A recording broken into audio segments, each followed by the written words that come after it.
Assalamualaikum warahmatullahi wabarakatuh. Jadi kembali lagi dengan saya Rahmatri Ali di mata kuliah Sistem Bisnis Fungsional. Nah, pada pertemuan kali ini kita akan membahas tentang pengelolaan informasi pemasaran. Nah, jadi kalau di pertemuan sebelumnya kita sudah membahas tentang pemasaran, yang mana di dalam pemasaran kita melakukan banyak hal, mulai dari analisis, kemudian planning, perencanaan, lalu ada sales, ada budgeting, kemudian marketing sendiri, dan juga ada branding. Nah, maka itu semua tidak akan bisa dilakukan tanpa apa? Tanpa adanya informasi yang dimiliki oleh perusahaan. Nah, jadi informasi ini memegang peran penting untuk melakukan ini semua. Dari mana informasi itu berasal? Dari data yang dimiliki oleh perusahaan atau yang didapatkan oleh perusahaan. Nah, jadi di sini kita akan membahas tentang bagaimana peran dari informasi untuk pemasaran itu sendiri. Nah, jadi sebenarnya kenapa sih informasi itu penting? Nah, jadi informasi itu penting untuk pemahaman pasar dan juga konsumen, di mana proses pemasaran itu dimulai dengan pemahaman penuh tentang pasar dan kebutuhan serta keinginan konsumen. Nah, jadi kalau kita ingat di pertemuan sebelumnya dikatakan bahwa ketika melakukan marketing kita perlu melakukan proses analisis. Nah, apa yang dianalisis? Yang dianalisis adalah pasarnya, kebutuhan dan juga keinginan yang muncul dari konsumen ataupun calon konsumen. Nah, jadi di sini ada problem di sini. Ada problem yang dimiliki oleh konsumen dan coba problem ini kita berikan solusi kayak gitu. Nah, solusi yang kita berikan inilah yang perlu kita pasarkan supaya dapat kita deliver informasinya kepada konsumen kita, dan konsumen kita tidak ragu untuk mengkonsumsi produk dari atau produk yang kita ciptakan di situ. Nah, oleh karena itu sehingga bisa dikatakan bahwa perusahaan membutuhkan informasi yang dapat dipercaya. Nah, jadi informasi ini harus dapat dipercaya untuk menghasilkan nilai dan kepuasan yang tinggi bagi pelanggan. Jadi ibaratnya begini. Semisal ada data nih, dan ternyata data tersebut mungkin dia tidak relevan, kemudian dia tidak lengkap. Nah, dia tidak lengkap, tidak relevan, kemudian juga tidak up to date. Nah, tidak timely, terus mungkin tidak lengkap, tidak relevan, tidak timely, dan juga tidak akurat misalnya. Maka nantinya bagaimana hasil informasi yang diperoleh? Nah, informasi kan tadi informasi itu kan bersumber dari data. Kalau data semuanya memenuhi kategori tidak relevan, tidak lengkap, tidak timely, tidak akurat, maka informasi yang dihasilkan nanti nilainya ini mungkin akan mendekati 0 atau bahkan sama dengan 0 kayak gitu. Nah, padahal informasi yang berguna itu adalah informasi yang nilainya mungkin mendekati 1. Nah, dan itu adalah informasi yang dapat dipercaya. Kenapa? Sehingga nanti perusahaan ketika dia mengambil sebuah decision, membuat sebuah kebijakan, itu dia memang tepat. Dia memang dapat memastikan bahwa ini memang problem terjadi di lapangan dan kita perlu untuk membuat solusi kayak gitu. Solusi tadilah yang bisa digunakan untuk menghasilkan nilai bagi pelanggan dan juga menciptakan kepuasan yang tinggi bagi pelanggan. Itulah pentingnya informasi kayak gitu. Nah, sekaligus juga pembelajaran bagi kita bahwa kalau kita dapat informasi kita langsung percaya begitu saja. Tidak, tapi kita perlu untuk melakukan check and recheck terlebih dahulu. Kita pastikan bahwa emang informasi yang disampaikan itu berasal dari data yang tepat. Nah, jadi data yang tepat itu kan kita ketahui bahwa data itu berasal dari mana saja. Bisa berasal dari laporan. Nah, bisa berasal dari kejadian atau event yang terjadi di situ. Atau mungkin bisa didapatkan dari review misalnya. Nah, jadi dikatakan bahwa yang bisa menjadi sebuah data itu adalah fakta kayak gitu. Nah, dan dia bisa berupa angka, bisa berupa gambar, bisa berupa apapun. Yang penting dia itu bersifat fakta, bukan lagi sebuah dugaan kayak gitu. Nah, itulah pentingnya informasi untuk memahami pasar dan juga konsumen. Nah, jadi ibaratnya begini. Kalau kita pikirkan, mungkin kita kan nggak pernah membayangkan kalau Airbnb itu akan menjadi besar seperti sekarang. Karena apa? Selama ini kita berasumsi bahwa orang itu tidak mungkin dia akan menyewakan rumah pribadinya ke orang asing yang tidak dikenal kayak gitu. Tapi ternyata ketika itu pemilik dari Airbnb dia melihat bahwa ternyata traveler itu jumlahnya terus meningkat dan ternyata banyak yang backpacker. Mereka mencari penginapan yang murah. Kemudian ternyata dari kebutuhan itu dia juga melihat bahwa ada orang memiliki properti berupa rumah ataupun berupa apartemen yang mana itu tidak ditinggali kayak gitu. Nah, daripada nganggur, kenapa nggak disewakan saja? Kan seperti itu. Nah, akhirnya itu semua nggak akan muncul begitu saja, tapi melainkan dari informasi yang didapat oleh pemilik si Airbnb kayak gitu. Nah, jadi itu pentingnya informasi untuk pasar dan juga konsumen. Nah, lalu bagaimana pentingnya informasi kalau dipandang sebagai aset bagi strategi pemasaran? Nah, jadi di sini perusahaan ini memerlukan informasi tentang pesaing, penjual perantara, pelaku, serta kekuatan lain di pasar. Nah, gunanya apa? Untuk bisa menghitung kira-kira posisi perusahaan dia dibandingkan dengan rivalnya itu bagaimana posisinya. Apakah ada di depan, apakah posisinya sama, atau posisinya ada di belakang. Kalau misalnya ada di depan, maka strategi yang perlu direncanakan adalah strategi untuk terus mempertahankan keunggulan tersebut. Nah, jika posisinya sama, maka dibuatlah sebuah strategi untuk mengalahkan rivalnya. Sementara jika berada di belakang dari rival, sekarang bagaimana? Apa yang membedakan antara rival dengan perusahaan kita? Nah, di situ mungkin kita bisa mengikuti pendekatan dari rival kita atau mereplikasi service yang rival miliki. Nah, jadi setidaknya membuat strategi yang mana itu bisa membantu keberlangsungan hidup dari perusahaan kita. Kemudian juga untuk penjual perantara. Nah, jadi terkadang perusahaan itu juga membutuhkan perantara untuk menjual produknya. Nah, jadi dia perlu untuk mencari informasi kira-kira siapa orang yang dapat dipercaya sebagai penyalur produk mereka.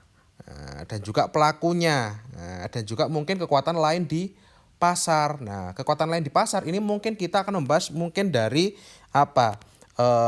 substitusi produk misalnya. Jadi untuk melihat kira-kira apakah ada produk pengganti dari tempat industri kita sekarang berjalan kayak gitu. Nah, dan saat ini semakin banyak pemasar yang memandang informasi itu bukan hanya sekedar masukan untuk membuat keputusan yang lebih baik, tetapi juga sebagai aset strategi penting dan juga alat pemasaran. Nah, jadi tidak hanya sekedar untuk membuat keputusan yang lebih baik, tidak hanya better in decision making, tapi juga sebagai aset strategis. Nah, jadi dianggap sebagai aset. Nah, oleh karena itu kok bisa menjadi aset? Iya, karena memungkinkan informasi yang sudah kita miliki, informasi yang lama, itu bisa menjadi data untuk menghasilkan sebuah keputusan strategis ke depannya. Nah, dan juga bisa digunakan sebagai alat pemasaran. Nah, Kok bisa sebagai alat pemasaran? Karena mungkin begini, ketika pemasar itu dia ingin mentargetkan ya, kan tentu kan perlu untuk dipilih kira-kira siapa orang yang mungkin memiliki pengaruh kuat sehingga bisa apa eh, mer- apa mem- mengurangi biaya pengeluaran untuk pemasaran kita kayak gitu. Makanya kan sekarang ada influencer-influencer ya kan, yang mana untuk mempromosikan produk kita bisa melalui influencer saja daripada kita melakukan menyebar brosur yang mana belum tentu orang yang menerima brosur itu akan membacanya, nah, atau akan bahkan cenderung dibuang kayak gitu. Nah ini pentingnya informasi. Nah, bagaimana informasi itu berperan sebagai aset bagi strategi pemasaran. Nah, kalau menurut William J. Nichols, nah, bahwasanya sekarang itu kemunculan IT, kemunculan information technology itu telah merubah bisnis. Kita perhatikan di sini bahwasanya teknologi ini telah merubah bisnis mulai dari organisasinya, operasionalnya, staffingnya, produk barunya, hubungan mereka dengan customer, dan juga untuk mencari pasar yang baru. Nah, pertama gini, dari di level organisasi. Nah, dengan adanya teknologi, mungkin dulu kan gini, di dalam perusahaan mungkin ada banyak departemen. Mungkin ada departemen keuangan, ada departemen sumber daya manusianya, kemudian ada departemen yang lainnya. Nah, kemudian kalau dulu mereka bersifatnya silo, yang mana berdiri sendiri-sendiri. Nah, tapi sekarang dengan adanya teknologi, mereka semua bisa berkolaborasi satu sama lain dan juga bisa saling bertukar informasi yang kritikal kayak gitu. Nah, sehingga informasi yang kritikal ini juga akan secara langsung itu akan mengimprove performa dari organisasi kayak gitu. Atau mungkin misalnya kalau kita ibaratkan, kalau dulu organisasi jajaran atas kalau mau rapat itu kan harus di suatu ruangan, di dalam satu ruangan duduk bersama satu meja. Nah, tapi dengan adanya teknologi sekarang bahkan jauh pun itu bukan menjadi hambatan. Jadi rapat pun bisa dalam secara online, sama seperti kita sekarang. Kalau dulu kuliah mungkin ya harus tatap muka langsung. Nah, tapi ternyata sekarang dengan adanya teknologi kan merubah organisasi itu. Bahwa sekarang perkuliahan itu bisa dilakukan secara online kayak gitu. Bahkan kalau kita lihat di beberapa kasus di university di luar negeri beberapa, itu mereka menyediakan kelas online kayak gitu. Kalian tercatat sebagai mahasiswa di perguruan tinggi luar negeri, akan tetapi kalian nggak perlu datang ke negara tersebut. Ya, itu bahasanya bahwa IT itu merubah bisnis, bahkan dari sisi organisasi. Lalu di level operasional, nah ternyata di level operasional itu juga mempersingkat waktu pengerjaan di dalam tugas organisasi kayak gitu, memungkinkan akan mengurangi meringkas proses bisnis yang sudah ada terlebih di zaman dulu kayak gitu. Nah, dengan menggunakan teknologi ternyata mungkin nanti komunikasi baik dari supplier dan juga dengan customer itu menjadi lebih cepat. Nah, jadi operasinya pun juga lebih cepat. Nah, kita bayangkan saja kalau dulu ya mungkin bank kalau kita mau store uang itu kan ternyata kita store uang harus ke teller. Nah, tapi sekarang kan ada alat mesin store uang otomatis. Kita nggak perlu antri lagi, kita nggak perlu mendatangi teller kan seperti itu. Nah, itu jadi itu mengurangi dari sisi operasional. Nah, tapi ya beda lagi. Kalau kalian sebagai nasabah, mungkin yang cowok ingin ke teller karena mbak-mbak tellernya cantik, atau untuk yang cewek ke teller karena ingin ketemu mas-masnya yang cakep, itu beda lagi, beda kasus kayak gitu. Tapi kan secara kemudian teknologi ini kan mempermudah dan juga mempersingkat proses bisnis yang berjalan. Kemudian dari staffing pun juga mengubah dengan teknologi itu mengubah semuanya. Bahkan kalau kita perhatikan kan diprediksi bahwa di era industrial 4.0 nanti beberapa pekerjaan itu akan hilang. Seperti semisal nih teller di perbankan. Diprediksi itu teller di perbankan mungkin di akhir 2025 mereka akan digantikan oleh robot. Nah, jadi sudah dihilangkan di situ. Nah, jadi secara staffing pun akhirnya juga hilang kayak gitu. Atau mungkin atau kalaupun tidak hilang mungkin jumlahnya akan berkurang kayak gitu. Jadi eh, apa memperkecil ya jumlah pegawai jumlah manusia di di beberapa layer, utamanya di layer operasional ataupun di layer manajemen kayak gitu. Lalu berkait dengan new product. Nah, dengan kemunculan IT ini ternyata beberapa perusahaan ataupun bisnis perusahaan itu telah bertransformasi. Nah, dari yang mungkin sifatnya konvensional, dia bertransformasi menjadi bisnis yang sifatnya elektronik atau bisnis digital. Nah, mungkin kalau dulu kita kan misalnya gini, produk yang baru. Mungkin kita lihat mungkin dengan adanya kemunculan uang-uang digital ataupun kemunculan Bitcoin, itu kan sebenarnya adalah produk baru. Nah, yang mana produk ini itu berhasil dikembangkan kemudian menggantikan produk yang lama kayak gitu. Itu new product. Nah, atau mungkin dengan adanya teknologi sekarang mungkin ada beberapa teknologi yang mulai ditinggalkan. Nah, mungkin misalnya penggunaan mesin tenaga uap. Nah, itu kan digantikan dengan mesin bertenaga listrik misalnya. Itu seperti itu.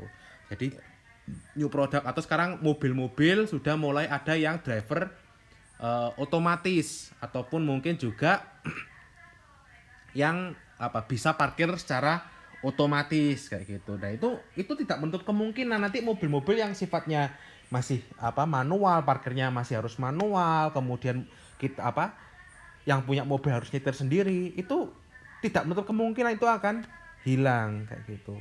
Kemudian terkait dengan customer relation. Nah, jadi di sini bisa memberikan layanan selama 24 jam kayak gitu. Nah, itu customer relation. Jadi misalnya gini, ada namanya layanan, istilahnya adalah following the sun. Nah, following the sun. Nah, apa itu following the sun? Following the sun itu adalah layanan yang dilakukan mengikuti peredaran matahari. Nah, maksudnya gimana? Misalnya ada sebuah perusahaan, misalnya dia berlokasi di Indonesia.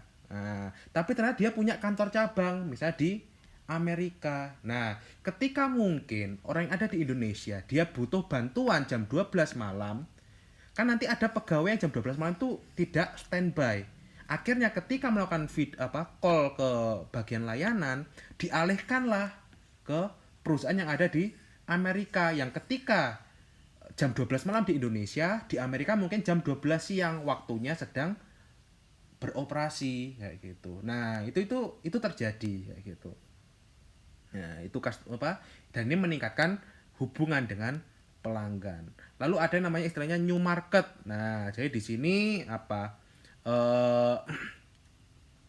menciptakan pangsa pasar yang baru kayak gitu. Jadi mungkin kalau dulu ketika pedagang itu berjualan, targetnya mungkin misalnya pedagang di Kota Malang misalnya. Maka ya pasarnya adalah orang-orang di Kota Malang saja kayak gitu. Tapi ternyata dengan kemunculan IT, mungkin pedagang di Kota Malang dia punya pasar juga di kota lain, mungkin di Jakarta, mungkin di Surabaya, mungkin di Sidoarjo kayak gitu. Nah, jadi memungkinkan mereka untuk memperluas pasarnya. Nah, itu menurut William J. Nichols. Nah, jadi kita memiliki istilah terkait dengan bagaimana sistem informasi ini berpengaruh terhadap pemasaran. Ada istilah namanya MIS atau Marketing Information System, Yang mana dalam marketing information system ini ada banyak domain, ada banyak domain yang di dalamnya ada interactive marketing, ada marketing management, ada sales forecasting, ada market research, ada product management, advertising and promotion, sales management, hingga sales force automation. Nah, ini semua yang akan kita bahas di dalam marketing information system. Nah, jadi apa marketing information system? Jika kita artikan, maka MIS di sini ini bukan management information system tapi marketing information system. Sehingga dapat kita artikan bahwa sistem informasi pemasaran, yang mana sistem informasi pemasaran ini terdiri dari people, orangnya, toolsnya atau peralatannya, dan juga prosedur untuk, nah, jadi ada orang, peralatan, dan juga prosedur, yang mana ketiganya ini bersama-sama digunakan untuk mengumpulkan, gathering, memilah, mengklasifikasikan, menganalisis, mengevaluasi, hingga mendistribusikan informasi yang diperlukan secara tepat waktu, akurat kepada pembuat keputusan pemasaran. Nah, jadi kembali lagi, jadi tujuan utama dari MIS ini adalah menghasilkan informasi yang akan berguna untuk decision maker di sini. Jadi pertama di dalam MIS perlu untuk gathering the data. Jadi dikumpulkanlah data tersebut. Datanya apa saja? Semua yang berkaitan dengan yang berguna untuk perusahaan kita kayak gitu. Kemudian dari data-data tersebut perlu untuk dipilah. Kenapa harus dipilah? Karena gini, misalnya nih dapat data, tapi kan tidak semua data itu sifatnya baik ataupun lengkap. Nah, sehingga kita perlu melakukan namanya data cleansing di situ. Jadi kita membersihkan data yang dia sifatnya tidak lengkap atau mungkin tidak akurat, tidak tepat kayak gitu, itu kita singkirkan, kita pilah. Kita hanya memilih data-data yang memang cocok dengan kita dan juga data yang memang memenuhi syarat sebagai data yang baik. Nah, setelah kita pilah, kita lakukan analisis, kita olah data tersebut. Nah, entah diolah secara statistik, entah diolah secara dengan menggunakan mungkin bisa diolah dengan menggunakan selain statistik, mungkin ada cara klasifikasi, clustering dan sebagainya. Nah, kemudian nanti dievaluasi apakah memang hasilnya itu sesuai atau tidak, baru didistribusikan kepada decision maker. Nah, jadi di sini sistem informasi pemasaran ini itu dirancang dengan baik dan startnya dan juga endingnya itu semua berawal dan berakhir dengan pengguna. Nah, jadi di sini semuanya berawal dan berakhir dengan pengguna. Nah, lalu apa saja komponen utama di dalam marketing information system? Jadi ada 4 komponen dasar. Pertama adalah internal records, lalu ada marketing intelligence, marketing research, dan juga marketing decision support system. Yang mana internal records, jadi kita berbicara tentang data ya. Nah, data yang dimiliki oleh perusahaan. Nah, jadi di situ adalah informasi internal dan juga informasi di dalam yang bisa diandalkan oleh perusahaan. Nah, jadi ini adalah bisa dikatakan informasi milik perusahaan. Lalu ada marketing intelligence, yang mana marketing intelligence ini adalah sebuah komponen yang mana mereka mengumpulkan informasi dari sumber daya di luar. Nah, jadi ini lawannya dari internal records. Kalau internal record kan mengumpulkan informasi yang didapatkan dari dalam. Maka di marketing intelligence kita mengumpulkan informasi dari yang sedang terjadi di external environment kayak gitu. Jadi kita lihat kira-kira di lingkungan sekitar itu kita mendapatkan informasi apa yang berguna kayak gitu. Kemudian informasi yang didapatkan di luar itu mungkin bisa berupa informasi tentang problem yang sedang terjadi sekarang, itu bisa. Nah, atau mungkin dilihat dari informasi terkait dengan behavior yang terjadi di masyarakat saat ini, apakah terjadi perubahan tren. Nah, mungkin dari generasi X, Y, terus kemudian ke Z dan juga Alpha, apakah terjadi tren perubahan sikap ataupun perilaku di situ. Nah, kemudian ada marketing research yang mana itu digunakan untuk memecahkan sebuah masalah yang spesifik. Nah, yang ada entah di dalam perusahaan itu sendiri atau yang ada di luar kayak gitu. Jadi itu bisa dilakukan oleh perusahaan untuk menyelesaikan sebuah masalah. Dan juga ada marketing decision support system yang mana ini adalah sebuah alat atau tools yang dapat digunakan which helps marketing manager. Jadi digunakan untuk membantu manajer pemasaran untuk menganalisis data dan juga mengambil keputusan yang lebih baik ini. Jadi di sini mengambil keputusan yang lebih baik. Kenapa? Karena gini, di dalam DSS, di dalam ketika kita menggunakan perhitungan matematika, itu tidak ada yang hasilnya 100% benar. Mungkin selalu ada error, tingkat kesalahan itu pasti ada, walaupun itu mungkin 20%, 30% kayak gitu. Bahkan sekarang di dalam pengolahan data sendiri, setahu saya itu mungkin akurasi tertinggi pun itu hanyalah sekitar 70 persenan kayak gitu. Nah, sehingga tetap 70% itu adalah keputusan yang disarankan, tapi di dalam pengambilan keputusan mungkin si manajer ini bisa membuat keputusan yang berbeda dengan apa yang dihasilkan. Karena apa? Di dalam sebuah keputusan terkadang itu ada faktor experience, faktor pengalaman, lalu ada mungkin faktor intuisi yang dimiliki oleh seorang decision maker kayak gitu. Nah, sehingga akhirnya dia memiliki alasan kuat untuk mengambil keputusan yang lain kayak gitu. Nah, jadi di sini kalau kita berbicara dalam pengambilan keputusan, ini sebenarnya bukan nggak seperti 1+1 sama dengan 2. Nah, bisa jadi 1+1 itu tetap atau jumlahnya 1,5. Kemana 0,5-nya? Mungkin 0,5-nya hilang karena terjadi bencana alam atau terjadi hal-hal yang tidak diinginkan. Nah itu, jadi itulah pentingnya sebuah pengalaman kayak gitu.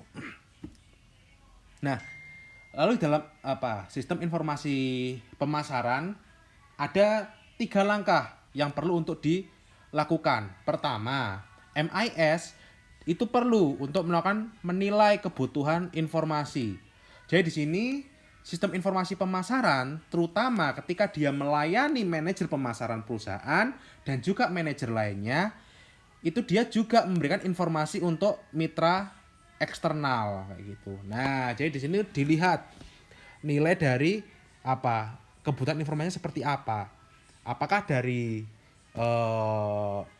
marketing manager kebutuhannya seperti apa, kemudian dari manajer yang lainnya seperti apa, dan juga mitra eksternal seberapa besar kebutuhan informasinya. Itu yang pertama. Jadi kita perlu untuk menilai kebutuhan informasi. Nah, jadi dicek informasi-informasi yang dibutuhkan, yang urgensinya tinggi yang mana, ataupun yang urgensinya rendah yang mana. Itu yang pertama.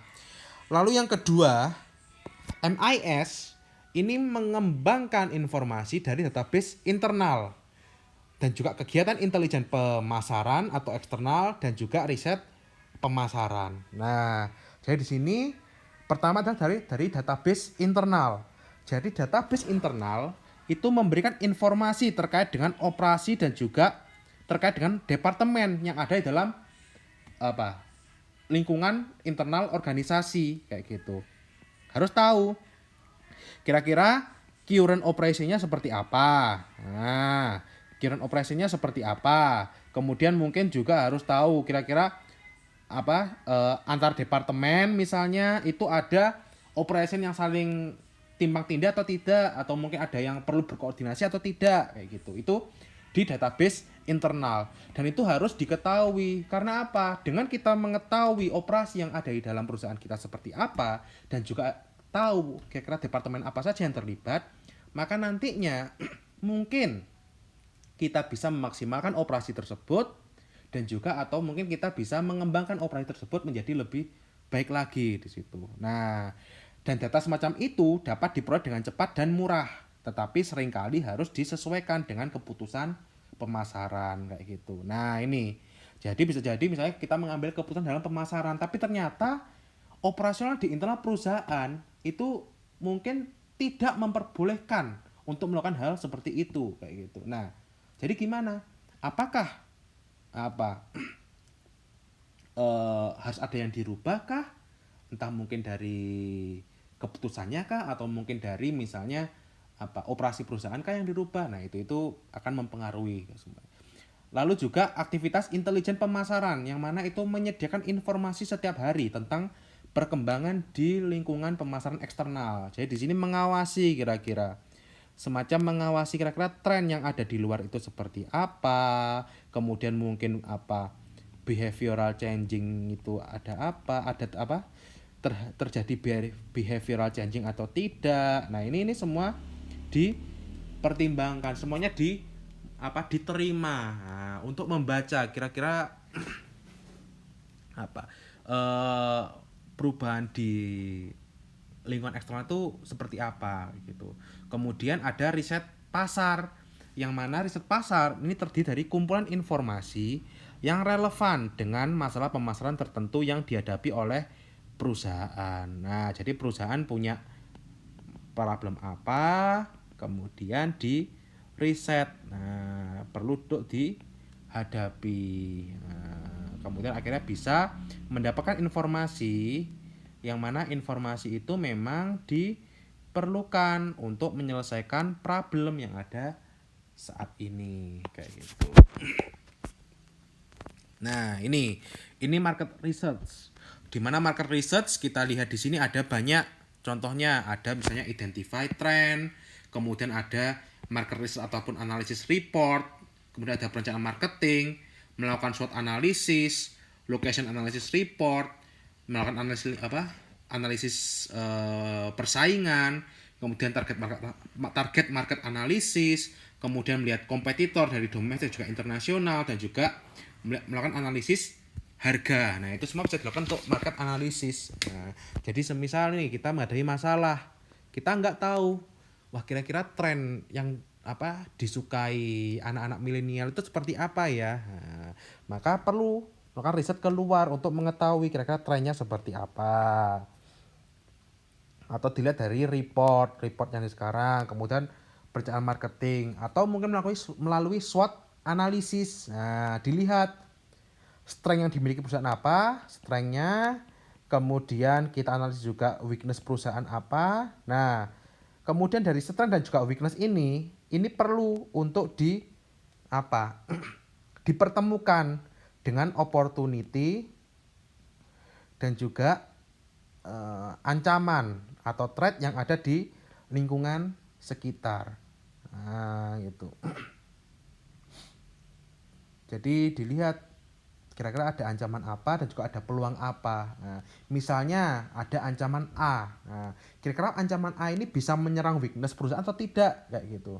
Ketika ternyata bisa menyerang weakness perusahaan, maka weakness tersebut itu perlu untuk ditutup, perlu untuk dihilangkan. Nah, atau mungkin ternyata ketika ada ancaman ketika ada opportunity A, nah, ternyata opportunity A ini bisa ditembak dengan strength yang dimiliki oleh perusahaan kita. Nah, maka itu bisa menjadi kesempatan untuk kita masuki. Nah, kemudian juga analisis report location. Nah, ini jadi kalau perusahaan mungkin mau mencoba membuka kantor baru misalnya, tentu dia kan harus melakukan analisis lokasi kayak gitu.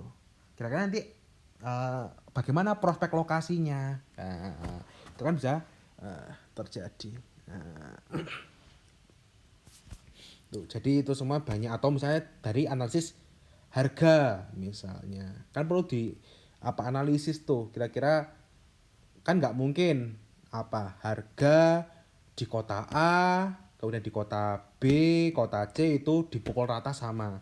Tentu saja mungkin harganya akan berbeda-beda karena tergantung dipengaruhi juga dengan biaya pengirimannya kayak gitu. Nah, itu ada analisis harga, melakukan market research di situ. Dan yang terakhir adalah MIS itu perlu untuk mendistribusikan informasi yang dikumpulkan dari sumber-sumber tadi, baik sumber internal dan juga sumber eksternal ataupun market research tadi. Itu semuanya dikumpulkan sehingga nanti ketika itu dikumpulkan dan juga diserahkan kepada manajer, nah itu semua nanti diserahkan kepada manajer dalam bentuk yang tepat. Nah, bentuk yang tepat seperti apa? Bentuk yang tepat itu bisa dalam bentuk grafik atau chart misalnya, itu bisa. Nah, itu apa? Ditampilkan dalam bentuk seperti itu. Nah, sehingga nanti ketika manajer membacanya, dengan dia membaca ini, maka nanti manajer dia memiliki apa?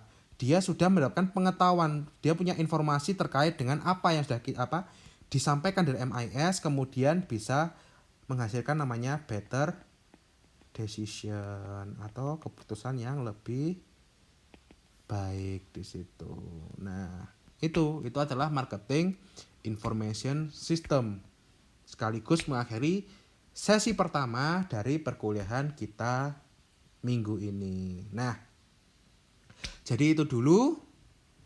Oke, kita akan lanjutkan di video yang berikutnya. Oke, see you, bye-bye.